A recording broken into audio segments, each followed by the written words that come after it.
कार्तिक मास शुक्लपक्ष नवमी तिथि अँला नवमी पड़ी थाए। आही दिन अँला गछ को पूजा करा जाए। पद्म पुराण रे सृष्टिखंड रे वर्णित अछि महादेव को स्कंध पचारिछंती केउ वृक्ष सब वृक्ष ठारू अत्यंत पवित्र वृक्ष।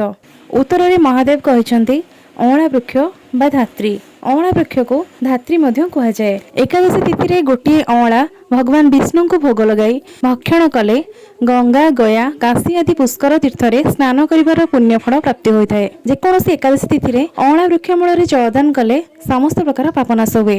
अँला नवमी दिन अँला वृक्षरु अमृतर वर्षा हुए। सेइथि पई घरे खीरी किंबा खेचुड़ी तैयारी करी अँला गछ मूले भोग लगाई अँला वृक्ष मूले बसी खाइबे। भगवान श्रीकृष्ण द्वापर युगरे राधा को प्रीत करने राधा पादरे अलता से दिन लगाई। भगवान श्रीकृष्णकर हस्त लगी राधा पाद धन्य होगला।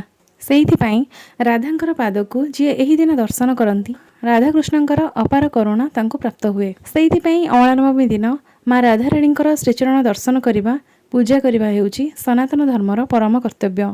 माँ श्रीचरण दर्शन करने द्वारा मनुष्य को चतुर्वर्ग फल प्राप्त होता है।